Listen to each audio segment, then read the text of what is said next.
значит, начать наше заседание. Значит, у нас в гостях профессор из Франции, значит, Бернар Бозами. Значит, он прочтет цикл лекций. Название, значит, будет анонсировано. Значит, надеемся на то, что, значит, это знакомство с французской математикой, с французскими математиками, профессорами будет для всех нас плодотворно. Я буду говорить по-английски. Я изучил русский язык в школе, но много лет тому назад я забыл. Извините. These two girls will translate. I'm French. My name is Bernard Bozami. And I have been university professor in mathematics for 16 years. Я из Франции, меня зовут Бернар Бозами, и я работал профессором в университете 16 лет. In pure mathematics, my field was functional analysis. Я занимался изучением функционального анализа. And in 1995, I left the university to create my own company, which is a private company. В 1995 году я покинул университет и создал свою собственную частную компанию. Does everyone understand? Все ясно? So I will describe what we are doing in this company.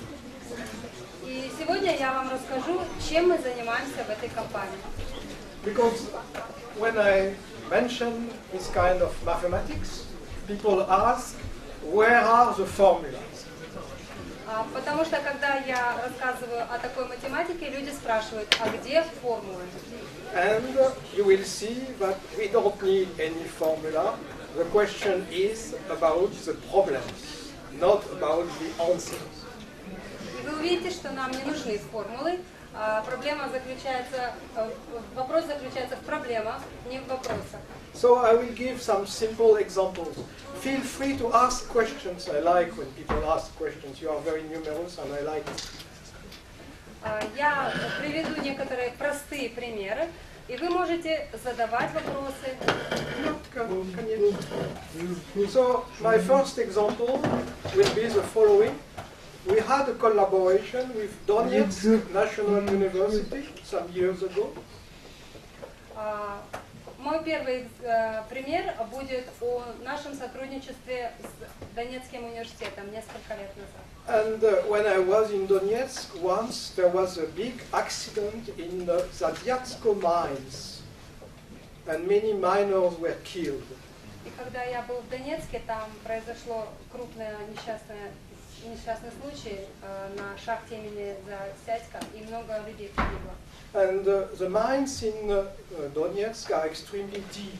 It's 1 kilometer below the level of the ground. Okay? So what happened? I'm sorry, пожалуйста.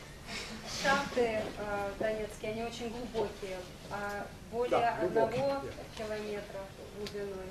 And what happened is that they had some gas called methane, and this gas exploded, which is quite frequent in mines. Понятно?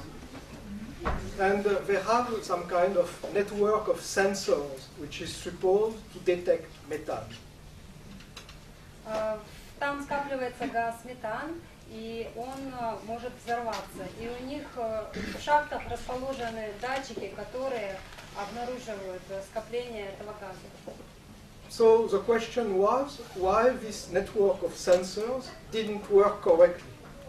Вопрос заключается в том, почему сеть этих датчиков сработала неверно.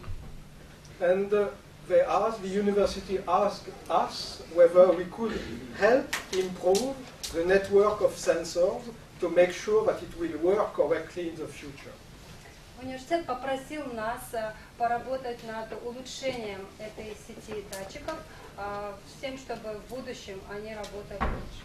This is a very important question because it means that you must make sure that any part of the sensor's network works correctly by comparison with its neighbors.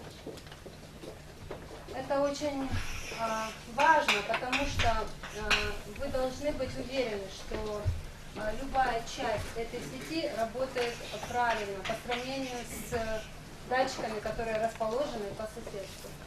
You must know that B has failed by comparison with A and C. Вы узнаете, что датчик B сработал неправильно, если вы сравните его с датчиками A и C. So it means that the network is dense enough. Это означает, что сеть достаточно плотная. And it means also that everything is monitored permanently. И также это означает, что контроль за всем происходит постоянно. And this is the converse of what people tend to do in any country. They try to reduce the number of sensors because it costs less. И в любой стране люди, они пытаются уменьшить количество этих датчиков, потому что это снижает затраты. So the proper definition of a network of sensors is a true scientific question. И само определение сети датчиков – это, по сути, научный вопрос. Все ясно? There is no formula in this. Huh? It's a subject for scientific work. Yes, it's a true scientific question. And it's becoming more and more useful because you have more and more sensors everywhere.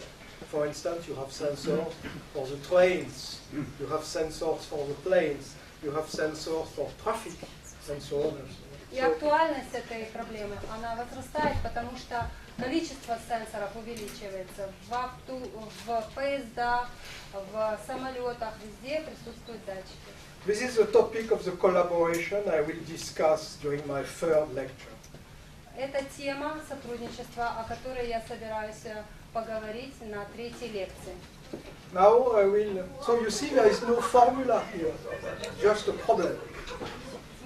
Вы видите, что здесь нет никакой формулы, только проблема. And a very important problem because some people die.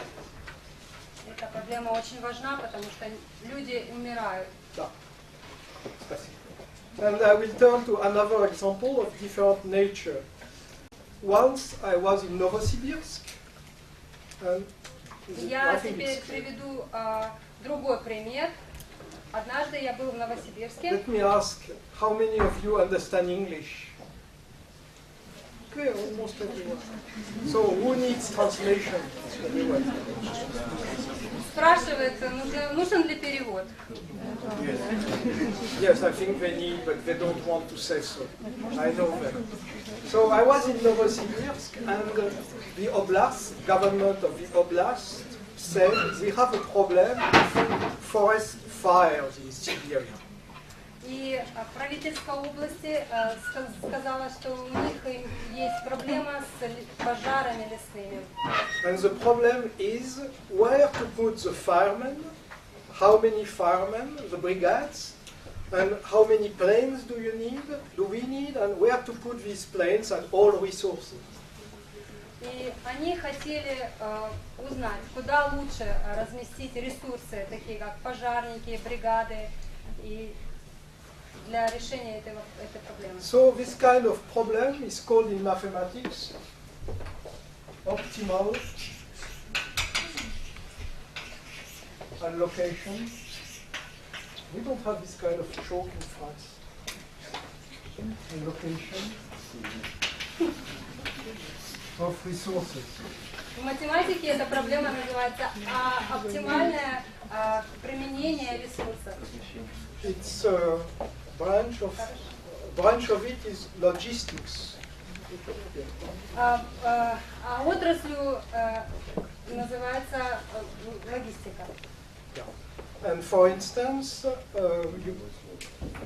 there is root of it is due to a Russian mathematician named Pontryagin in the previous century.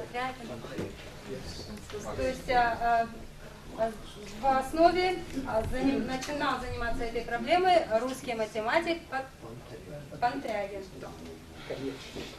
And it's extremely useful in practical life. и находит большое применение в реальной жизни. And for instance, I read the memoirs by Marshal Zhukov, Georgy Zhukov, and he mentioned, but of course it was in war times, that logistics is extremely important for the success of military operations. К примеру, я читал мемуары маршала Жукова, в которых он писал, что логистика очень важна для успеха военных операций. And this was true at wartime, but it's also true at peacetime. И это было справедливо для военного времени и также справедливо для мирного времени. So we have been working for many years on allocation of resources in various fields.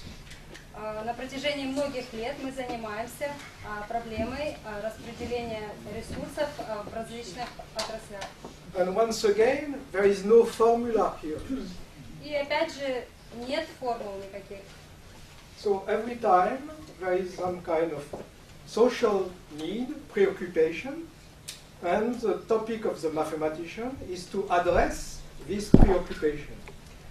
Всегда есть цель какая-то, социальная необходимость, и математик, он должен решить, достигнуть этой цели, то есть решить эту проблему. Mathematics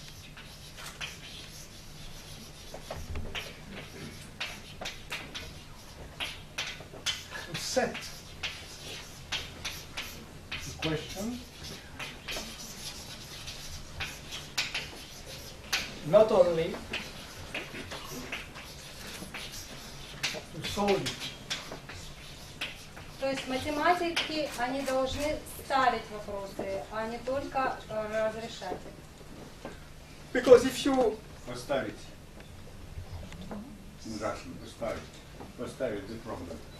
no, no, to try to understand what the needs are, and usually the needs are given in terms of something which doesn't work somewhere. People have problems. I will try to discuss. Необходимо понять, в чем заключается необходимость, и, как правило, она заключается в том, что что-то неправильно работает. Because if you wait for the question to be set precisely by someone else,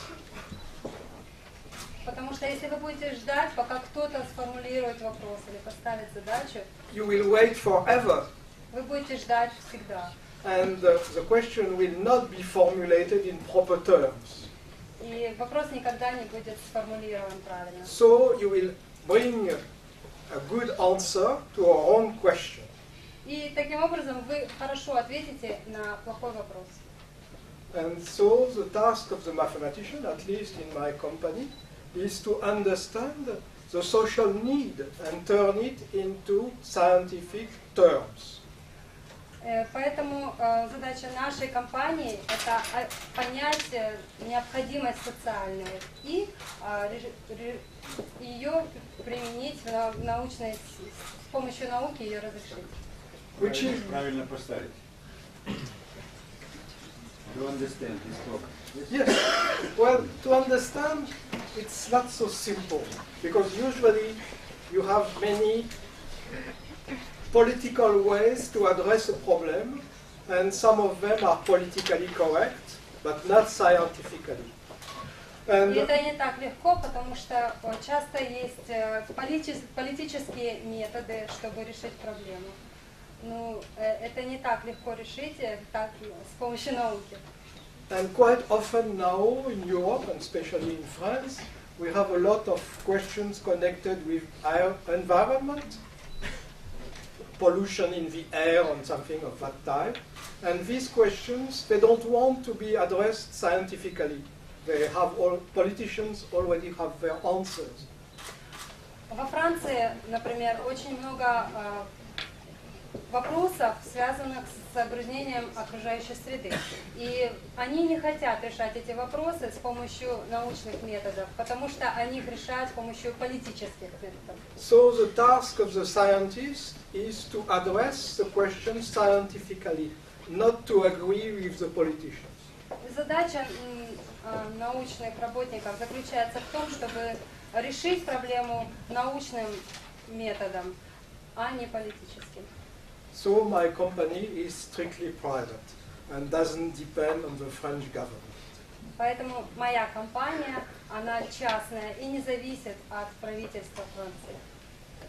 We are a small company, only 10 people, but we address extremely interesting questions. Наша компания небольшая, то есть в ней всего 10 сотрудников, но мы занимаемся очень интересными вопросами. Yes, so the question is, in some sense, to try to understand the existing information. There are two levels. So to speak. Проблема заключается в том, чтобы понять существующую информацию на двух уровнях.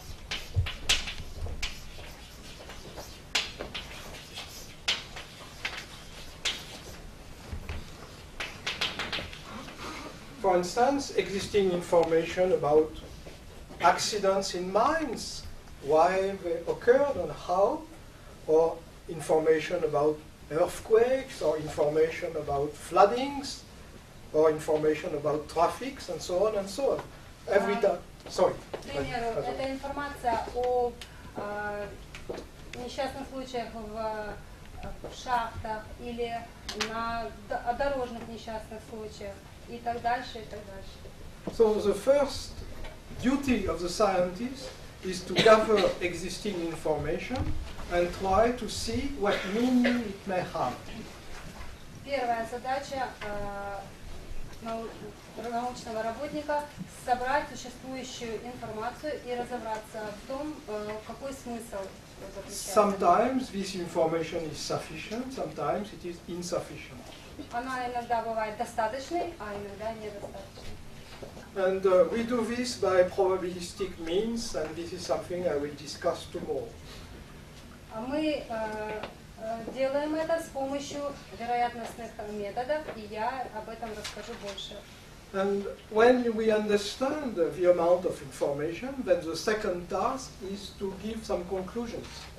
И когда мы понимаем, какой объем информации у нас есть, у нас следующая задача прийти к какому-то решению.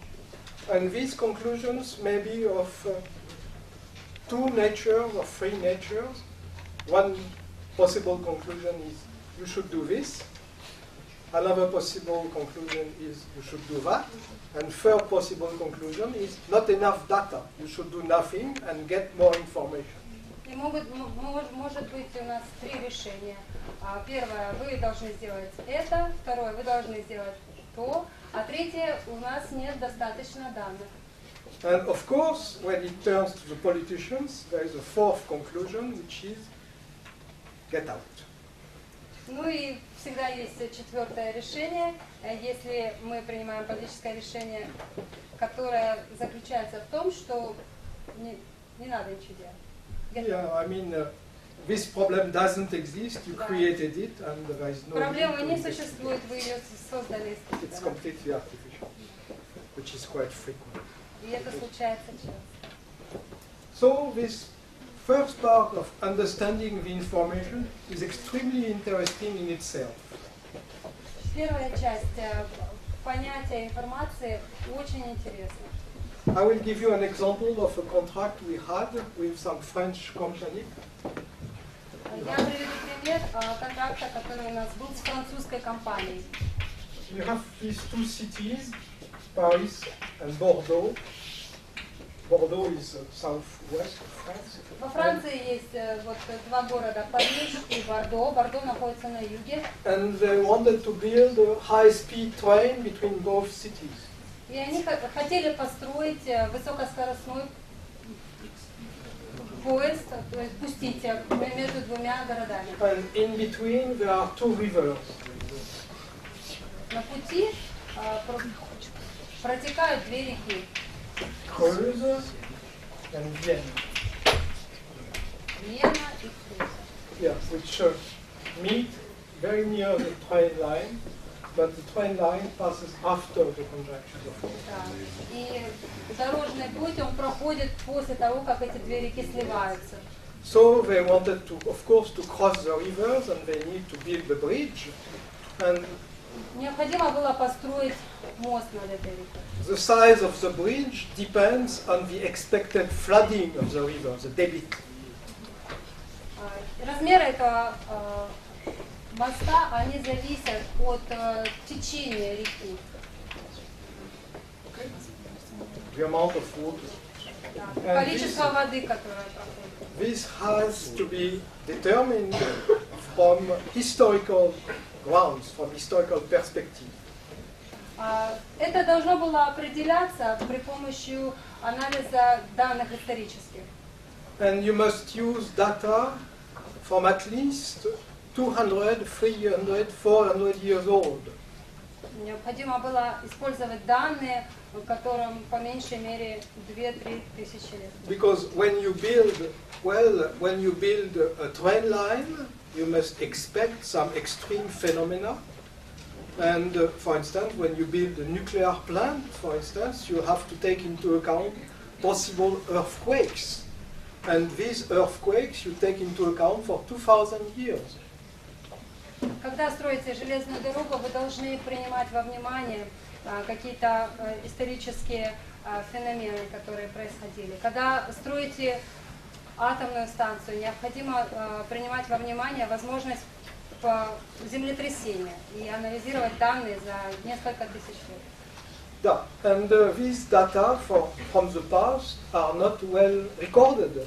They have to be reconstructed, for instance, from destructions on buildings or level of the water and things like that. It's secondary information. You don't know exactly because nobody was there to measure exactly. Такие данные, они должны браться из далекого прошлого, и у нас их нет, и поэтому они восстанавливаются, основываясь на каких-то второстепенных признаках. So in this setting here we had flooding, big flooding. В этой местности произошло крупное наводнение в 1792 году. Extremely high, and then smaller ones later, but recordings were very poor. И также были менее крупные наводнения, но данных о них очень мало. And from this set of data, people from the French company came to some conclusion about the level of water, and the French government, from the same set of data, came to another conclusion. They disagreed upon the result because they used formulas, and these formulas disagreed. Работники французской компании пришли к одному мнению, основываясь на этих данных, а работники французского правительства пришли к другому мнению, и их мнения разошлись, потому что они использовали формулы. And we were asked to come with a precise solution using no formula at all. И нас попросили принять решение, не используя никаких формул. And this is what we did. So we came with a solution, with an answer which was not based on some artificial formula, but took into account all uncertainties upon the data. Мы решили эту проблему, не используя формулы, а только принимая во внимание все неточные данные, которые у нас имелись. So this kind of mathematics requires an approach which is very robust, means doesn't depend on a specific formula with parameters. Такая математика, она нуждается в подходе, который очень устойчивый и не зависит от формул. It's very easy to fit some polynomial between points, but this is artificial. And people will say, why do you fit this degree of polynomial with this coefficient? And it leads to a dispute. So you have to come with approaches which are more intellectual and less formula-like. То есть вы должны использовать подходы, которые более интеллектуальны и используют меньше формул. So it's harder. It's harder because it doesn't rely upon a specific approach. И это намного сложнее, потому что не основывается на каком-то особом методе, подходе. Все ясно? Questions at this place? Let's stop for a second and ask your questions. This all understand. Everything is clear for you, but maybe not so clear for the young ones. Please ask at least a question so to show that you are awake.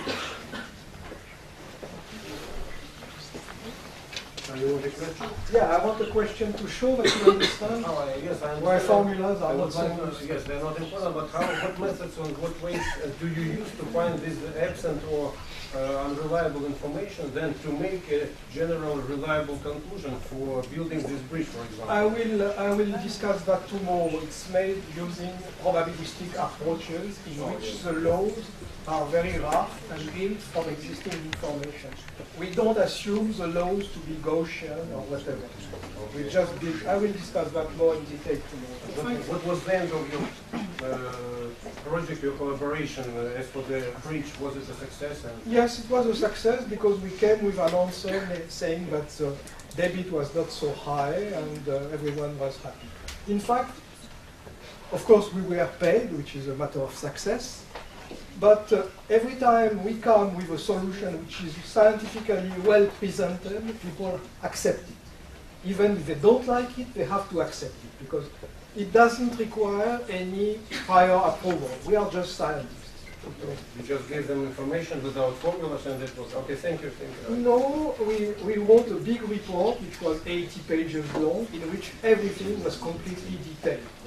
And they said, okay. Yes, please. Yes, sure. Well, everything in this kind of civil approach deals with probability. You can never be sure that a strong earthquake or a strong flooding will not occur. So you have to design your work with some probabilistic limits in mind, namely that you accept a risk which is 1% or something like that. Yes, please. You emphasize that you don't bring the formula in your ideas, but probabilistic methods they must have formulas to solve some problem, or you emphasize that to end users you do not bring the formula. For You instance, give them a solution for the problem. not only the solution, we write everything as we would write a mathematical demonstration. It's a proof. And what we start with is the original data which are collected from history. We don't say this process will follow Gaussian law or Gumbel law or whatever. We just use the existing data with their uncertainties. And from this we make a reasoning which is of probabilistic nature. You're welcome. Thanks for the question.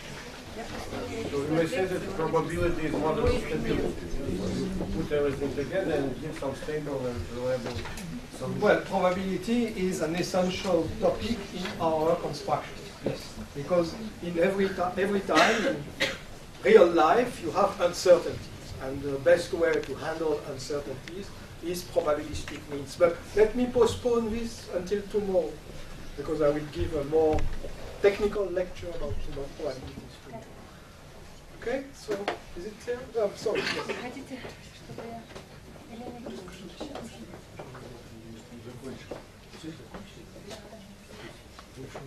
Нет, закончилась.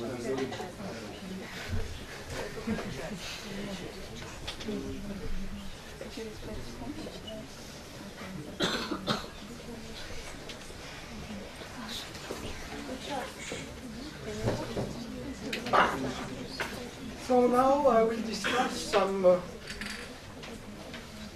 issues in which our company has been active. Well, now it's more than 22 years old. So we handled more than 400 contracts. На протяжении 20 лет наша компания уже занималась более чем 20 контрактами. 400, yes. 400. 400. And 20. well, each year we have between 20 and 30 contracts. Каждый год это 20 или 30 And компаний. I will describe the main topics in which we are active. So it has changed with the years. At the beginning, we were a defense company acting for the Ministry of Defense, and it was a time of Cold War. So we had to build trajectories for our submarines to escape from the Russian submarines, and conversely. It was fun, and I'm sure you have mathematicians who were doing exactly the same in the opposite way. And it was also for torpedoes and for missiles and everything. So it was a lot of fun. Значит, в начале самой деятельности нашей компании мы больше занимались оборонными вопросами обороны. К примеру, мы разрабатывали какие-то там вычисления для подводных лодок. Я думаю, что в настоящее время многие ученые тоже занимаются этой проблемой в России. And after that, we moved to more ordinary needs, which were of social importance. So, После этого мы начали заниматься вопросами, которые имеют большую социальную значимость. so we have been active in the following fields: energy, Итак, в области деятельности нашей and компании. in energy, the main topic which is of importance in France nowadays is nuclear safety. Энергия, и во Франции на сегодняшний день это прежде всего безопасность ядерной энергетики. And the French Autorité de Sûreté Nucléaire, Safety Nuclear Authority, is always more and more demanding, and they ask the land operators to prove that they handled, that everything is under control. И регулирующий орган французского парламента, который занимается именно атомными станциями, они становятся все более и более требовательными в плане того, чтобы заводы, они доказывали, что их деятельность является безопасной. Because there were two major accidents, one was in Chernobyl and one was in Fukushima. Было два крупных, как вы знаете, взрыва в Чернобыле и Фукусиме. And Fukushima was clearly a misconception of the plant, because they underestimated the risk for tsunamis and earthquakes, and poor definition of the plant. Завод в Фукусиме, он был разработан и недостаточно учли все те возможные проблемы, то что там существуют такие риски цунами и землетрясений. Yeah, the French authority revised completely all doctrines, all information, all regulations about safety in the light of the Fukushima accident. For instance, they asked, are we sure about earthquakes in France? And how was the computation made if we have this and that earthquake in France? Are we sure that our plants will resist? So, После событий на Фукусиме французское правительство пересмотрело все правила для заводов, для атомных станций и просят подтвердить, что наши атомные станции, они выдержат эти землетрясения, такие явления. so the French government went under a complete revision of the French seismic hazards. Французское правительство полностью пересмотрело сейсмические угрозы. And we have earthquakes in France in this region, not so many, and we have in Britain not so many. Это вот Франция условно, и внизу у нас в основном землетрясения. This region more earthquakes. Yes. Здесь больше землетрясений, а здесь меньше. So it was very funny because they reconstructed the whole map of seismic hazards. And before we considered that we had no hazard at all. And after that, they moved upwards considerably. And we might even consider now that France is at risk with respect to seismic hazards, which is, of course, slightly stupid. Ранее считалось, что Франция вообще не опасна, не сейсмично опасна, а теперь считается, что у нас высокий уровень сейсмической опасности. Nothing happened. We didn't have any earthquake at all. But they just changed the way they compute the map. Ничего не произошло, не было землетрясения, но они поменяли способ, которым они разрабатывали эту карту. And this is a frequent thing for European regulations. Everything connected with. Can we open some window? I will have to remove my tie and shirt. Yes, thank you both. It's hot because you are very numerous. Thank you. Спасибо.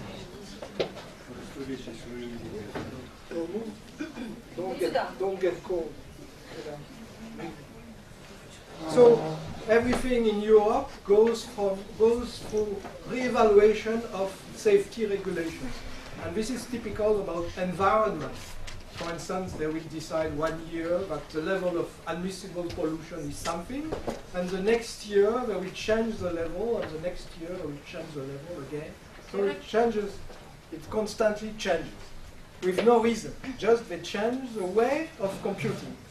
В Европейском Союзе это происходит довольно часто, что они меняют правила, и при этом нет никакого основания для этого. Просто они меняют способ, которым они рассчитывают.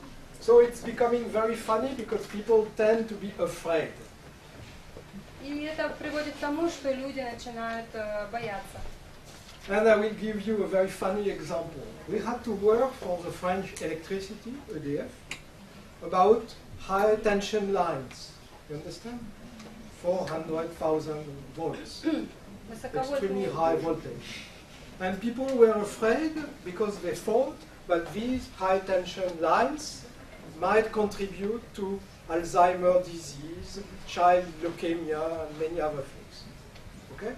Мы работали с энергетической компанией, люди боялись, беспокоились, что высоковольтные линии, они могут вызывать некоторые болезни, такие как болезнь Альцгеймера. There was even the case of a French peasant who were growing pigs, and he said that the pigs were not as fertile as before due to the lines. Даже один крестьянин французский, который занимается, разводит свиней, он сказал, что свиньи стали менее производительными, чем до этого. So we were asked to read the articles which claimed to establish a link between high tension lines and number of people with Alzheimer's disease or child leukemia or whatever. So our task was critical, okay? Мы должны были изучить статьи, которые связывали нахождение в близости высоковольтных линий с болезнями Альцгеймера и детской лейкемии. Мы должны были подойти с критической точки зрения. And some people say, which is correct, these high tension lines create a magnetic field. Okay. Люди некоторые утверждают, что эти высоковольтные линии создают магнитные поля. And they said this magnetic field may be dangerous for health. И они также утверждают, что эти поля магнитные могут быть опасны для здоровья. But it was at such a distance that the magnetic field created by the lines was smaller than the Earth magnetic field. Но они были, магнитные поля, создаваемые этими линиями, они были меньше, чем магнитные поля, создаваемые Землей. So we said, we are very sorry, but there is a magnetic field in the Earth, but there are other planets without any magnetic field, and you are most welcome to go and live on these planets.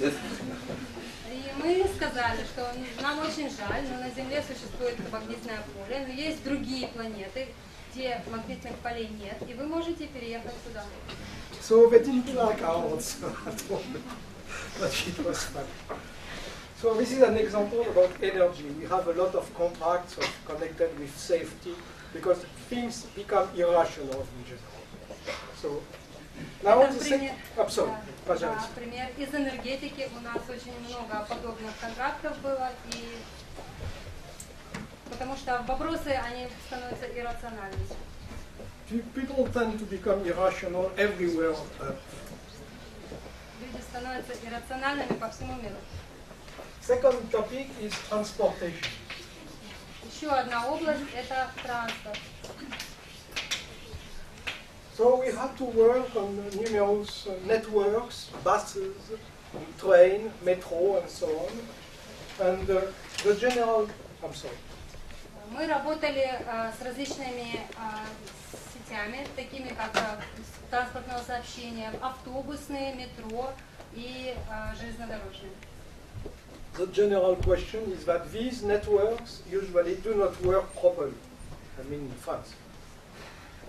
Общий вопрос в том, что эти сети сообщения, они работают неверно.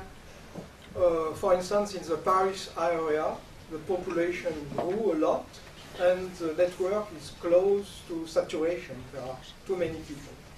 К примеру, в Париже население значительно выросло, и эта сеть транспортная, она уже близка к насыщению, очень много людей.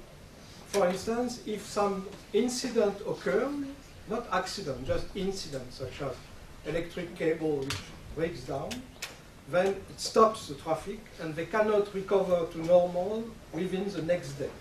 It has to wait for 24 hours because before everything becomes normal again. Because there are too many trains, too many obstacles for become normal again.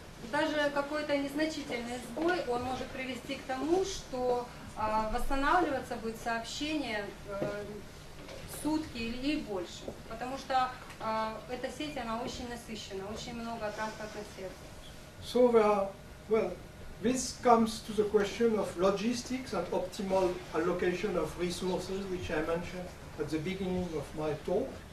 There are two questions which people don't understand well in mathematics. First question is optimization of a network, which is usually rather easy using existing mathematical tools. И мы возвращаемся к вопросу оптимизации размещения ресурсов, с которой я начал свою лекцию. И здесь у нас существует две... And the second aspect is optimization in real-life situations where you have a lot of problems. Real life. Первая у нас нормализация, normalization. Optimization, yes. Okay, it's a shortening. So I will give you a simple example of that. Assume you have a factory with warehouses and shops. Then you have to send the goods from one day, each day, to the factory, to the shops. And you can design a network which is as efficient as possible. This is classical optimization. And you will do it in a very simple way, and you will be happy with the result. And this result will be as cheap as possible. It will be economically satisfactory. Okay? К примеру, есть завод и есть магазин, и нужно оптимизировать схему доставки, транспортировки, и чтобы снизить затраты. But in real life, you have problems, you have strikes, you have accidents, you have delays, poor weather, плохая погода, and everything makes the network collapse in practice. Ну, в реальной жизни происходят разные события, такие как плохая погода или забастовки, и поэтому некоторые части этой транспортной системы, они плохо работают. So if you are happy with a mathematical solution which is an optimum, it will not work in practice because of all these problems. Поэтому, если вы придете к какому-то решению математическому, часть может не работать из-за этих проблем в реальности, которые возникают. In fact, what you need to do is to anticipate these problems and allocate more resources. Предвидеть эти проблемы и больше ресурсов на это распределять. Of course, this is what Zhukov did, but this is not what politicians do in practice. Так поступил Жуков, но на практике политики так не поступают. And this is a very important topic for mathematical approaches. You shouldn't consider that the issue is economical optimization, because this will never work in practice.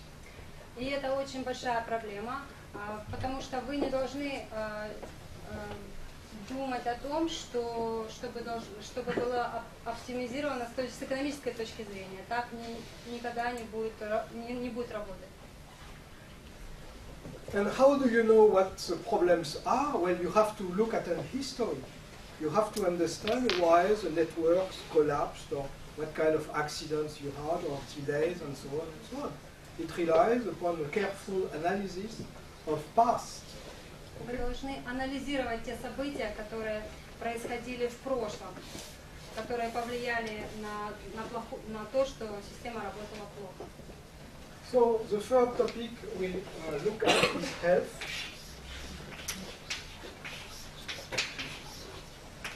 Третья сфера – это здравоохранение. It's usually problems connected with what's called epidemiology, namely health of populations.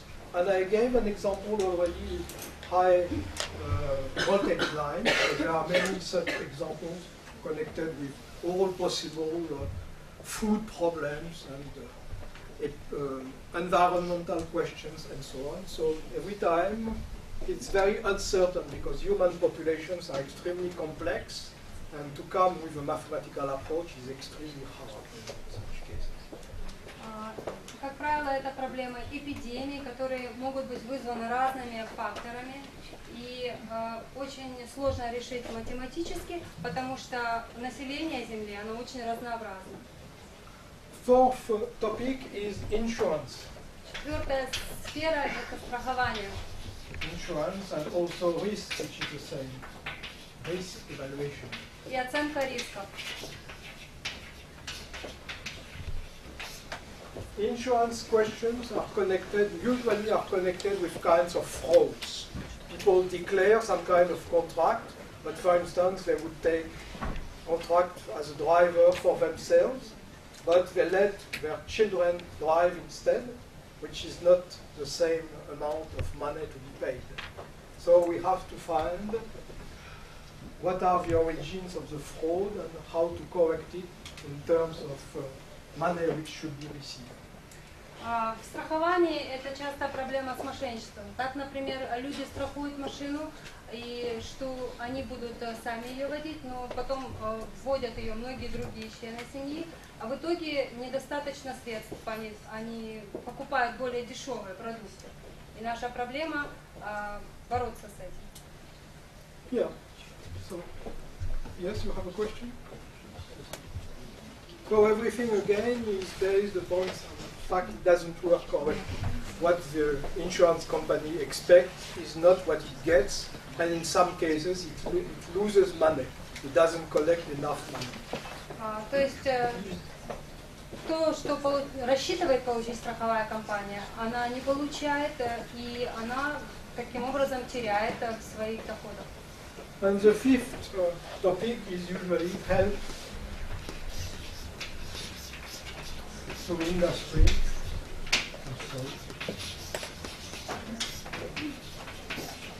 About scientific questions such as predictive maintenance, I will explain. Predictive maintenance, replacing parts. И последняя, еще одна отрасль, это помощь индустрии, производству.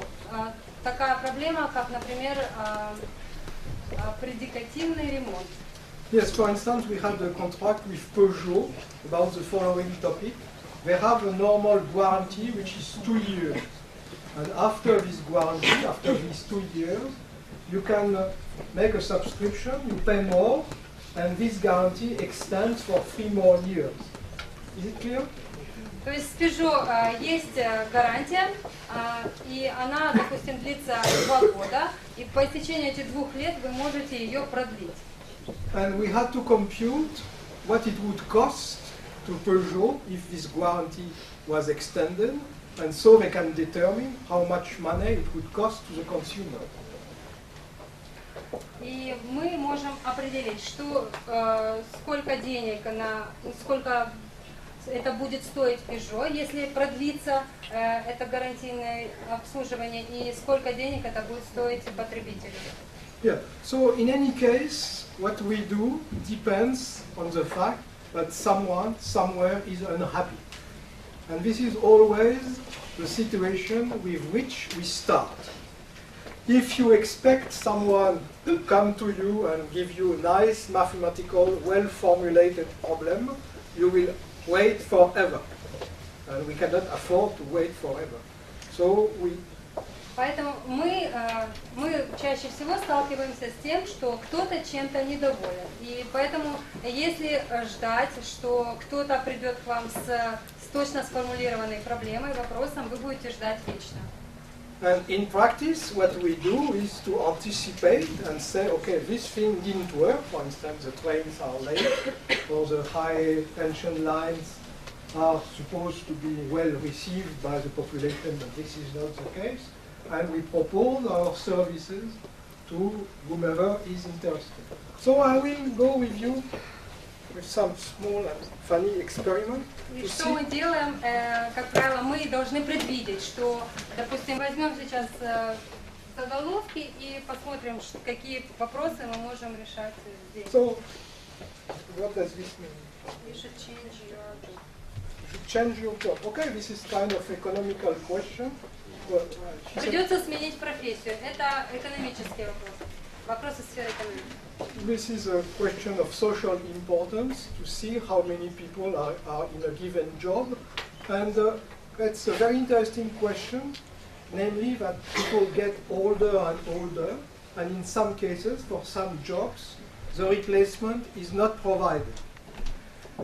So for instance, this is completely the case for nuclear safety, because our plants were built 40 to 50 years ago, and people who build these plants are going or have retired or are going to retire.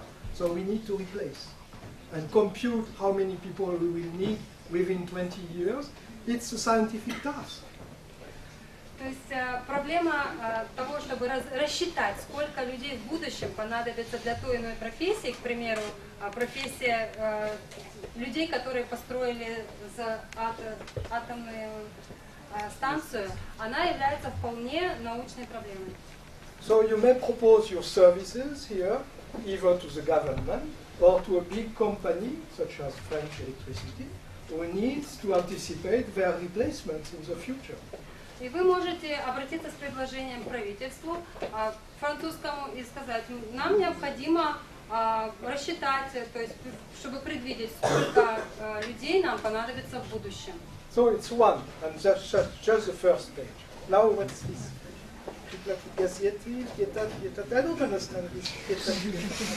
So, I shouldn't tell them. If I omit one, they should know. Крылатые газели летят, летят, летят. So what's the topic? It's about the gas by gazelle cars. Okay, it's not connected with that. This one. The nature has all the healings for any disease. What again? Can you read in Russian? Read the title in Russian. Все рецепты здоровья есть у природы. Nature has all the ways to kill any disease. Well, this is a good question, which is connected with epidemiology. And usually when you try a new drug, at least in France, but I'm sure it's the same here, you have two populations, one to which you give the drug and one to which you give a neutral drug. And then you compare both. You compare the efficiency of the drug on both populations. Is it clear? No. То есть сейчас у нас статья «Все рецепты здоровья есть у природы». Если во Франции у нас исследуется новый препарат, то берется две группы людей. Одной группе дается препарат, другой группе не дается, и сравнивают, насколько эффективен препарат. You cannot sell a new drug before you have tried it, and it goes through a lot of certification processes. One of these processes is you make a small group of 30 people who have some disease, and another group of 30 people with the same disease, and to one group you give the drug, and to the other group you give nothing, or some neutral drug, okay? And then you compare what nature does to what the drug does. And you have to prove that the drug is efficient. which means that more people are cured in the first group than in the second group. And sometimes more people die in the first group. And so it has, every time you have to compare the efficiency of a new drug compared with what nature would do. And this is extremely hard because in some cases the drug is very effective on some people because they are deeply sick, but some other people will die from the drug.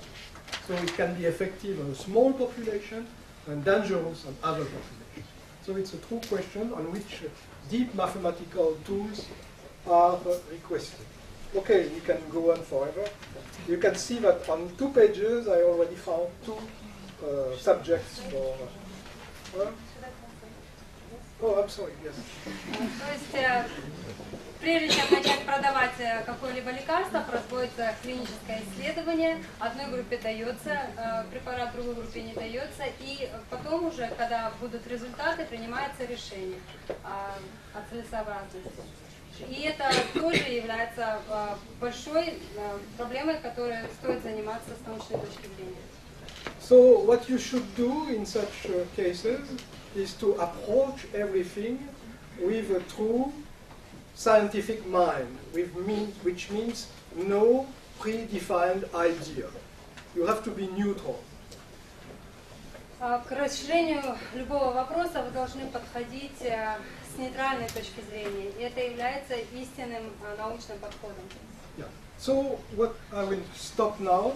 Tomorrow my talk will be about probabilities, and on Friday my talk will be about possible collaboration with students about a topic connected with sensors. Завтра мы будем обсуждать вопросы вероятностей, а 3-я лекция послезавтра будет о возможных сферах сотрудничества. So thanks for your attention. Спасибо.